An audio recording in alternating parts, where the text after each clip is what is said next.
In the early 16th century, the most beloved, popular leader in this highly volatile region of Italy secured his citizens' absolute, unwavering loyalty. And he did it by having his top minister chopped in half and just left in a public square next to a bloody block of wood. I mean, it is a completely staggering image, isn't it? Just the sheer brutality of it. Yeah, it's wild. And yet the populace wasn't horrified into a rebellion. They were actually, according to the historical accounts, completely satisfied. Right, which is just, it's crazy to think about. But welcome to another deep dive. Today, we are pointing a magnifying glass at a timeless and frankly deeply uncomfortable question about power. Oh, absolutely. And the mission here is to explore whether complete, transparent honesty is actually compatible with effective leadership. Does a leader who reveals everything, who operates in a glass house and keeps every single promise, place themselves at a fatal, insurmountable disadvantage? It's a great question because, well, we all love the idea of a fully transparent leader. We crave that kind of moral predictability, whether it's from a CEO, a local politician, or, a head of state. Right, we want the good guy to win by being good. Exactly. We want to believe that moral purity is the absolute straightest path to success and stability. Yeah, but then you step into a competitive environment and you realize that living in a glass house just makes you a giant, highly visible target. So to figure out the mechanics of this, we are looking at a really fascinating stack of sources today. Yes, we are. We're exploring the philosophy of Niccolo Machiavelli, specifically excerpts from his infamous treatise, The Prince, alongside his detailed historical accounts of figures like the notorious Cesare of Borgia and the military tactician Castruccio Castracani. And before we really get into the weeds of these historical accounts, we have to contextualize the landscape Machiavelli was actually observing. Because when you hear the name Machiavelli, it's so easy to picture this, like, cartoonish mastermind of evil rubbing his hands together in the shadows. Right, the ultimate villain. Yeah, but that is a profound distortion. I mean, he was a diplomat living in Renaissance Italy, which was a hyper-fragmented, ruthlessly competitive, and exceedingly dangerous environment. It was constant warfare, basically. Exactly. He wasn't writing a theoretical utopian manifesto. He was documenting governments and rulers not as we might wish them to be, but as they actually were. Okay, let's unpack this, because his core thesis on why playing by the rules of honesty is a strategic liability is, well, it's shocking, but the internal logic is incredibly tight. He basically argues that to survive, a leader has to understand that the rules of the game are divided into two distinct categories. Yeah, the text outlines two ways of contesting for mastery, by law and by force. Machiavelli states that contesting by law is proper to human beings, while contesting by force is proper to beasts. Right. But here is the critical realization he makes.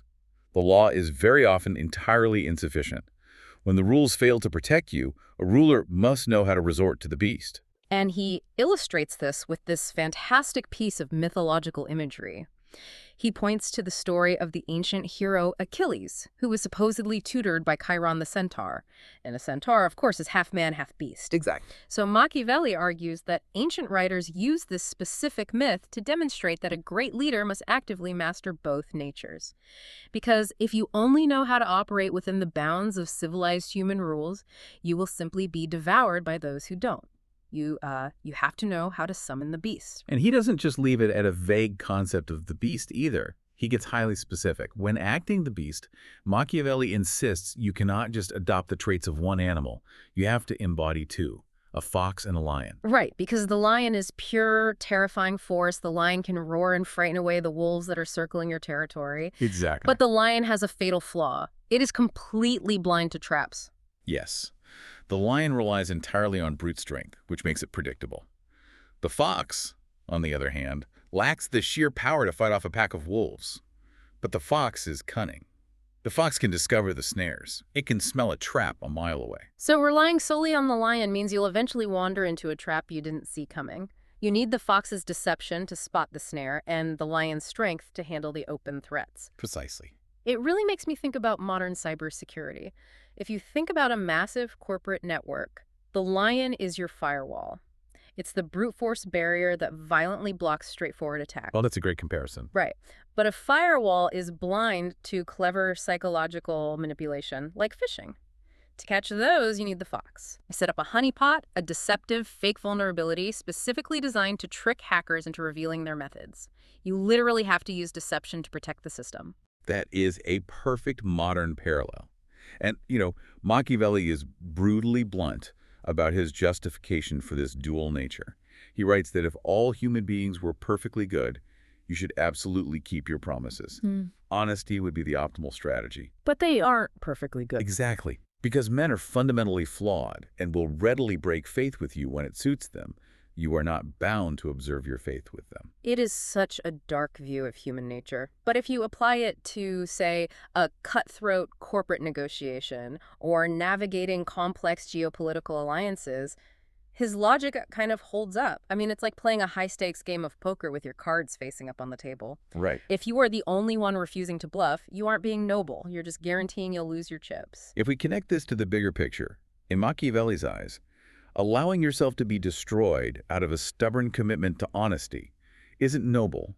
It is a dereliction of your fundamental duty as a leader. Which is to protect your people. Exactly. Your duty is to protect your state, your organization, and your people from peril. But I have to push back here. Let's say I am a leader, and I embrace this. I decide I'm going to act the fox. I'm going to break promises when they become a liability. How do I survive the inevitable public backlash? That is the big question. Yeah, because if you are constantly lying and breaking contracts, won't your employees, your shareholders, or your citizens just turn on you? How does the house of cards not collapse? Well, that brings us to one of the most crucial psychological distinctions in all of Machiavelli's writing. The profound difference between being virtuous and appearing virtuous. Right. He lists 5 specific qualities a leader must project, doesn't he? He says you must seem merciful, faithful, humane, upright, and religious. Yes, seem being the operative word there. This is where he truly diverges from classical philosophers who preached actual moral purity. Machiavelli argues that actually having all these qualities and rigidly observing them in all situations is actively injurious to a leader. Instead, a ruler's mind must be so disciplined, so flexible, that they can project these virtues flawlessly, but seamlessly switch to their exact opposites the moment necessity demands it. Here's where it gets really interesting, though. The text highlights Pope Alexander VI as the absolute masterclass in this illusion. Oh, yes? Machiavelli notes that Alexander, quote, never did what he said. The man did nothing but deceive people his entire life, and yet his deceits always succeeded perfectly. And the reason why is fascinating is because he profoundly understood human gullibility. He understood that people have an overwhelming desire to believe what they see, especially if what they see makes them feel secure. Machiavelli summarizes this with a brilliant observation. He writes, "Men judge generally more by the eye than by the hand." Let's really dig into that phrase. Judge more by the eye than by the hand. What is the mechanism there? Well, it means that everyone can see the projection you put out into the world. Everyone sees the hologram. But very few people actually get close enough to touch the reality of who you are and what you're doing behind closed doors. Right. The masses are almost entirely swayed by appearances and by the end result of your actions. If the economy is stable, if the streets are safe, the public will eagerly accept the illusion of your virtue, because looking too closely at the messy reality would disrupt their own comfort. But surely someone sees through the hologram. In any organization, there are insiders who know the truth. Doesn't this require a level of sociopathy? It definitely pushes the boundary. Yeah, if you are constantly putting on masks, pretending to be merciful while acting ruthlessly in private, what happens when the people who touch the reality speak up? Machiavelli addresses this directly, and it is a cynical but incredibly effective observation on how power generates its own reality. He argues that the few who do manage to see through the mask, the insiders who know the truth, simply do not dare to challenge the opinion of the many. Because the many are protected by the majesty of the state. Precisely. If the vast majority of the public is satisfied with the appearance of virtue and the tangible security the ruler provides, those few dissenting voices are completely neutralized. They just get drowned out. Exactly. They are isolated by the sheer overwhelming momentum of public approval. To challenge the leader is to challenge the comfort of the masses, which is political suicide. Theory is one thing, but reading how this actually played out in the historical accounts is wild. Machiavelli didn't just sit in a room theorizing. He extensively documented real leaders who weaponized this kind of psychological manipulation. And the absolute prime example in our sources is Cesare Borgia. Borgia is essentially Machiavelli's ideal case study of the fox and the lion combined.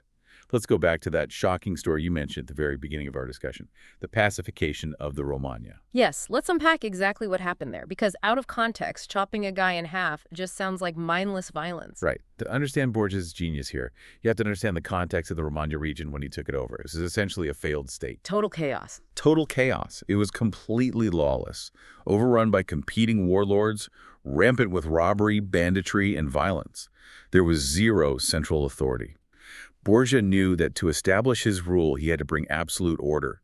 And he knew that bringing order to anarchy requires severe, uncompromising cruelty. But Borgia is playing chess while everyone else is playing checkers. He knows that if he personally rides in and starts executing people, he will become the face of that cruelty. Yes, he would. He will establish order, but the people will inherently hate him for the brutality. So he appoints a minister, a man named Ramiro d'Orco. The sources describe Ramiro as a swift and cruel man. Borgia gives him absolute, unchecked power over the region. And Ramiro does exactly what he was hired to do. He goes in, acts the lion, uses extreme violence, crushes the warlords, and restores peace. But, predictably, in the process of doing all that dirty work, Ramiro becomes absolutely despised by the populace. Naturally. Yeah, he becomes the focal point of all their trauma and anger. This is where the psychological manipulation is just breathtaking. Borgia watches this happen. The region is now peaceful, but the tension is boiling. Borgia knows he needs to clear himself of any association with the harshness that just took place. He needs a scapegoat. Exactly. So one morning, the citizens wake up, walk into the public plaza in Cesena, and find Ramiro d'Orco's body cut entirely in half, with a bloody block of wood and a knife sitting right next to him. I mean, I shudder just thinking about it. What's fascinating here is the psychological reaction Machiavelli recorded. The people were simultaneously satisfied and dismayed. That cognitive dissonance is the key. Explain why they were satisfied. They were satisfied because all of their hatred, all of their resentment toward the severe laws had been directed at Ramiro. By executing him so publicly and so brutally, Borgia gave the public a cathartic release. He gave them what they wanted. He punished the cruel tyrant. But at the same time, the sheer savagery of the execution left them dismayed. It terrified them into continuing to obey the laws Ramiro had set up. Borgia managed the flow of information and emotion so perfectly that he emerged looking like a heroic savior who had cleansed the government of corruption, all while keeping his own hands completely clean. He didn't just use violence. He used violence as a highly targeted communication tool. He actively controlled the narrative. And we see him use this same control over information against his political rivals, not just the general public. Look at what he did at Senigallia. The deception in Senigallia is a masterclass in the strategy of the fox.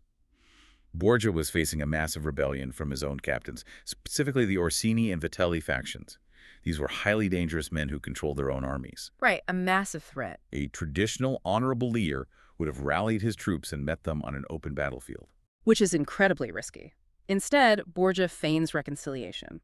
He acts completely unbothered. He showers these rebellious captains with gifts, he sends intermediaries to soothe their egos, and he invites them to a peace summit in the town of Senigallia. He engages in complete psychological disarmament before he ever attempts physical disarmament. Because he has managed his appearances so well, projecting a desire for peace and reconciliation, the captains actually believe him. It's amazing they fell for it. It is. When leaders like Vitellozzo Vitelli and the Orsini brothers arrive at Senigallia, they make a fatal error. They leave their main troops behind, trusting in the newly signed peace treaties. And Borgia welcomes them into his quarters. And as soon as they are isolated inside, his men subtly surround them, seize them, and that very night he has them strangled. It's a breathtaking, ruthless double cross. But again, in Machiavelli's framework, this isn't a moral failing. It is a strategic triumph. By deceiving a few treacherous captains, Borgia prevented a massive, bloody civil war that would have devastated the entire region.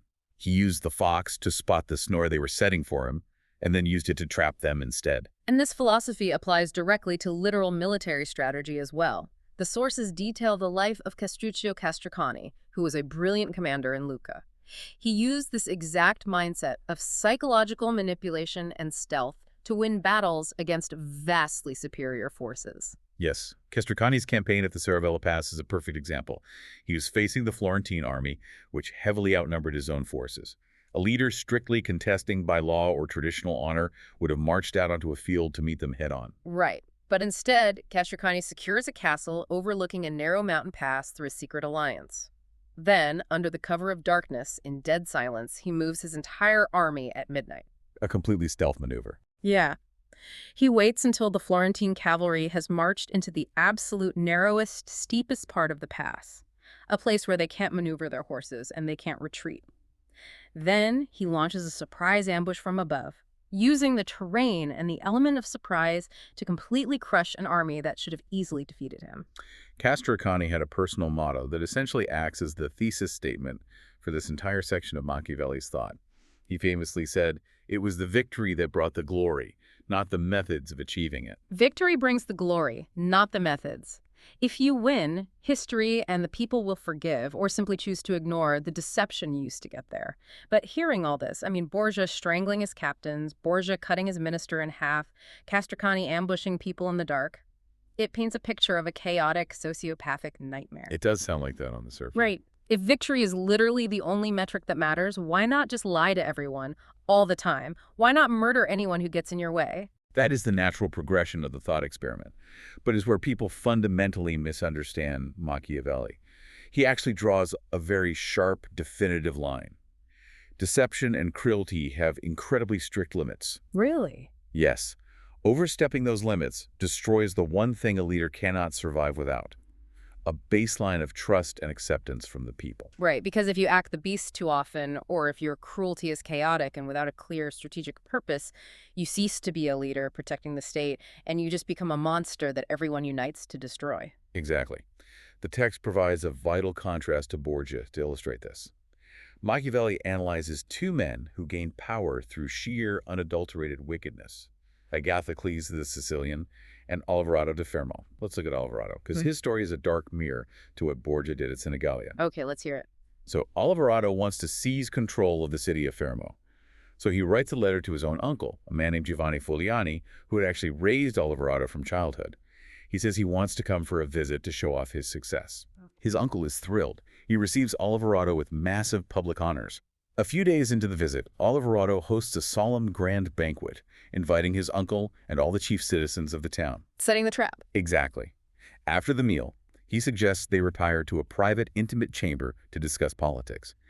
And the moment they are isolated, Alvarado's soldiers rush out from hiding places and slaughter every single person in the room, including the uncle who raised him. Through this sheer terror, Alvarado seizes the city. Wow. On paper, the mechanics of that sound identical to Borgia locking his captains in a room and strangling them. But Machiavelli judges Alvarado completely differently. Why? Because of the intimacy and the chaos of the betrayal, Machiavelli states definitively that slaying your fellow citizens, deceiving your closest friends, and operating without any faith or mercy whatsoever may, quote, gain empire, but not glory. Gain empire, but not glory. That is a fascinating distinction. Alvarado crossed the line from strategic deception into mindless betrayal. Yes, he did. You can't just slaughter the man who raised you at a family dinner and expect the public to view it as a necessary measure for state security.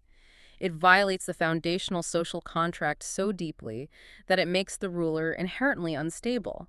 In fact, Alvarado's strategic foresight was so remarkably poor that exactly 1 year later, he was one of the captains foolish enough to fall for Borgia's trap at Senigallia, where he was strangled.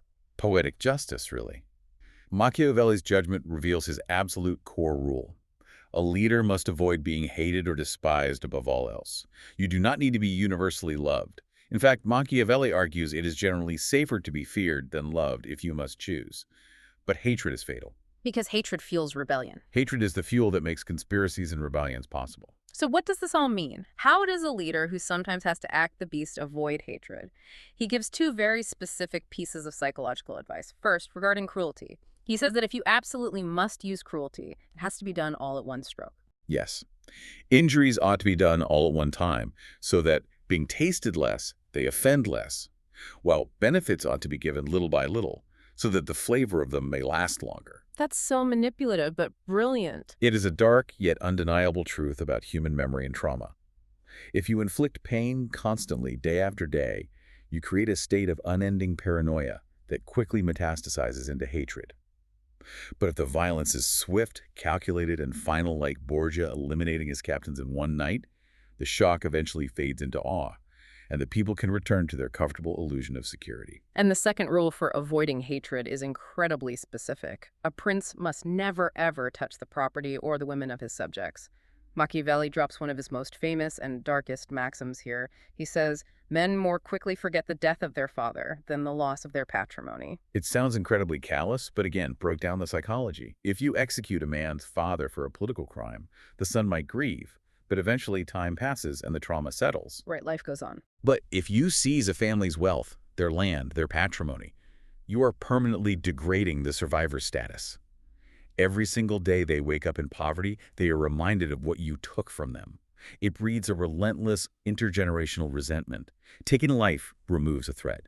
Taking property creates a permanent enemy. So, synthesizing all of this, even though Machiavelli advocates for the cunning of the fox, he ultimately admits that a baseline of trust, or at least a baseline of predictable security, is the strongest form of authority. If you lie so constantly that nobody can predict your actions, your own fortresses won't save you because your people will actively help an invader just to get rid of you. Exactly. The overarching lesson from these historical sources is not that deception is inherently good, but that extreme, inflexible transparency is a massive vulnerability in a world populated by rivals willing to use deception. Yeah, that makes sense. Unpredictable, constant deceit breeds fatal hatred. But highly strategic, tightly calculated deception, used sparingly to protect the organization or eliminate a threat while projecting an aura of virtue, is what actually secures power. We have covered incredible ground today.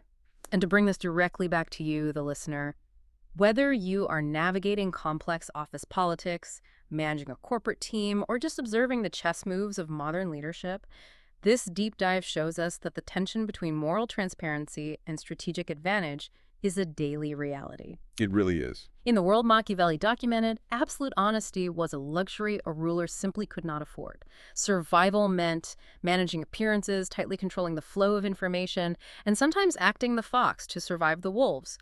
But it also required a profound understanding of your limits, because crossing the line from strategic deception into chaotic betrayal strips you of glory and guarantees your downfall. And, that tension leaves us with a fascinating, provocative question to consider. Machiavelli compiled this playbook centuries ago for a world where information traveled at the speed of a horse and secrets could actually be kept behind the thick stone walls of castles. A very different world. Very different. Today we live in an era of constant digital surveillance, massive data leaks, and a fiercely skeptical public that automatically assumes every leader is hiding something. Everyone expects the deception now. Exactly. So in a modern world where everyone suspects their leaders of being Machiavellian, does the old playbook still function? Or, in an age of intense skepticism and deepfakes, has radical, shocking, completely unguarded honesty actually become the most unexpected, fox-like strategy a leader can deploy to completely disorient and outmaneuver their rivals? It really makes you wonder, if everyone in the room expects you to set a trap, maybe the ultimate psychological manipulation is to simply put all your cards face up on the table. It's definitely something to think about the next time you have to decide what to reveal and what to conceal. We'll catch you on the next deep dive.